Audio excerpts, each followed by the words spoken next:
में से कई लोग इस बात को सोचते होंगे, करते होंगे कि किस्मत में आगे क्या होने वाला है जरा पता करें, और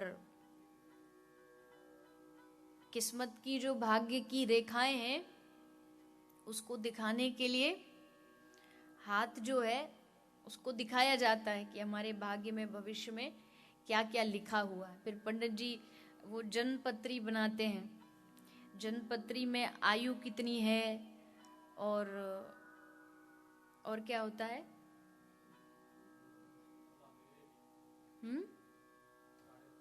साढ़े साथी, जीवन में दुश्मन कितने हैं, और राजयोग आदि आदि सब लिखा हुआ होता है, विवाह योग। और आजकल एक नया सिस्टम और ऐड हुआ है उसमें, ये पहले नहीं होता था, ये अभी अभी रिसेंटली ऐड हुआ है, विदेश यात्रा।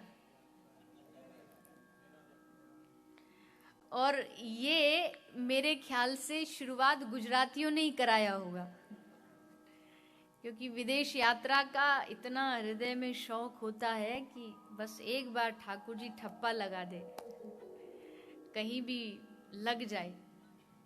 मैंने शायद पिछली कथा में भी बोला था कि मुझे ऐसा सूचना है, मैं कभी गई नहीं पर खबर तो कई बार हुई है कि अहमदाबाद में एक हनुमान जी के मंदिर का ही नाम वीजा हनुमान है। बोले वहां जिनका वीजा रिजेक्ट हो जाता है वो हनुमान जी को जाके पासपोर्ट दिखा देते हैं, तो हनुमान जी पासपोर्ट में स्टैंप लगवा देते, उनकी कृपा हो जाती है। हनुमान जी क्या इतने फ्री हैं कि बस वहां बैठे बैठे हमारी इन्हीं चीजों में लगे रहे। वो अच्छा खासा अपना राम नाम लेते लेते अयोध्या की गलियों में रोज मस्ती में घूमते हैं, लेकिन इच्छाएं हैं हमारी मन में, ये हो जाए, ऐसा हो जाए, वैसा हो जाए, भविष्य में ये हो जाए, ये किस्मत में हो जाए। ठीक है, भगवान ने किस्मत में अच्छा लिखा है, और वैसे भी शास्त्र कह रहे हैं किस्मत क्या, किस्मत मतलब आपके कर्मों का फल। किस्मत नहीं होती, भाग्य नहीं होता, ऐसा नहीं है, भाग्य होता है। वेदों ने भाग्य को 5वां स्थान दिया है, होता है अवश्य, लेकिन वो भाग्य बनता कर्मों से ही है। तो आपको हमको भगवान की कथा सुनने को मिली, यही हमारे भाग्य की सबसे बड़ी बात है।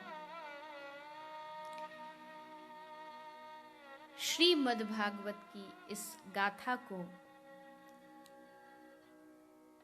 सुनाया जा रहा है, और पद्म पुराण और ब्रह्म वैवर्त पुराण में से भागवत का महात्म्य निकाला गया। इतनी अजीब बात है, आप सोच के देखिए, व्यास जी ने 17 पुराण लिखे और 18वां है श्रीमद् भागवत महापुराण, यानी 17 पुराण ऑलरेडी लिखे जा चुके थे, अंत में भागवत लिखी गई, लेकिन भागवत की महिमा जो 17 पुराण है उनमें लिखी हुई है। तो इसका अर्थ है कि शास्त्र जो होते हैं, हमारे जो पुराण जो हैं, ये शाश्वत हैं, ये कभी पुराने नहीं होते। दूसरा, ये कभी लिखे नहीं जाते, ये आदि काल से न भी लिखे गए हों तब भी विराजमान होते।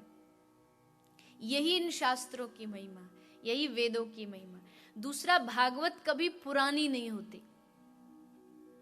आप बताइए, आपके इसी मंदिर में, मुझे तो नहीं पता, लेकिन ये आशा जरूर है कि मुझसे पहले न जाने कितने भागवतकार आए होंगे, भागवत की कथा सुनाई होगी, रामचरितमानस सुनाई होगी, देवी भागवत, शिव पुराण आदि आदि अनेक कथाएं सुनाई जाती हैं। लेकिन जितनी बार भी कथाएं होती हैं उतनी बार ही आप सब आ जाते होंगे कथा श्रवण के लिए। क्यों? क्योंकि भगवान की कथा कभी पुरानी नहीं होती। और वैसे भी पुरानी मान भी लो तो भी कहते हैं ना कि पुरानी चीज में नशा,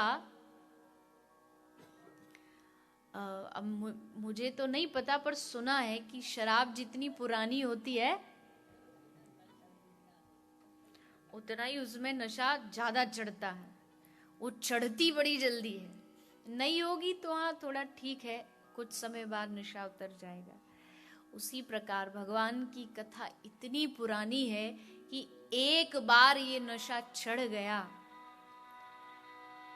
तो फिर उतरने वाला नहीं।